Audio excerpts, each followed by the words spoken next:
दिल्ली का सबसे बड़ा सरकारी अस्पताल एम्स। पूरे मुल्क से यहाँ इलाज के लिए आने वालों की एक बड़ी तादाद गरीबों की होती है। अस्पताल में मुफ्त इलाज होने के बावजूद कई लोगों को सर छुपाने के लिए जगह और भूख मिटाने के लिए खाने का इंतजाम करना भी मुश्किल होता है। खरीद के खाते, पैसा होता खाते, खरीद के खाते, नहीं है तो नहीं है, और क्या करें। बहुत सारी दिक्कतें आती हैं, परेशान हो जाते हैं लोग, खाना नहीं मिलता है तो।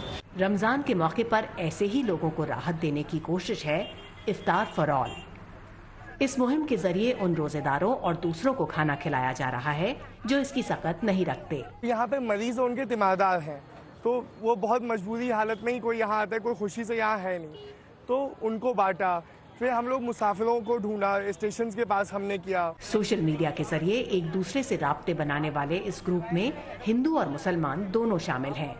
इस इफ्तार का आइडिया एक हिंदू का था और इसे अंजाम तक पहुंचाने में मुसलमानों ने भी दिल खोलकर साथ दिया। रमज़ान के बारे में सभी लोग कुछ ना कुछ जानते हैं, पर पूरे चीज़ नहीं जानते हैं और बहुत सी गलतफहमियां भी है।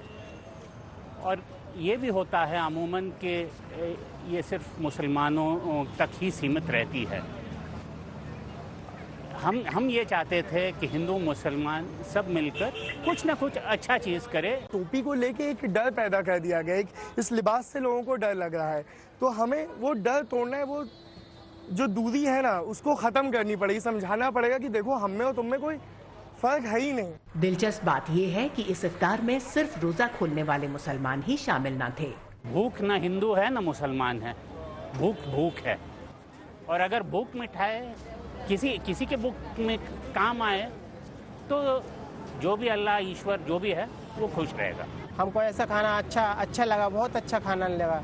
ऐसा खाना मिले तो और अच्छा है। जितने रोगी आते हैं इसीलिए ये सावधान है, नहीं अगर मिलता तो लोग दुनिया भटकता यहाँ पर। ज्यादा से ज्यादा लोग इस कोशिश में शामिल हो सकें, इस बात का खास ख्याल रखा गया कि खाना वेजिटेरियन हो। Ritul Joshi, voice of America, Delhi.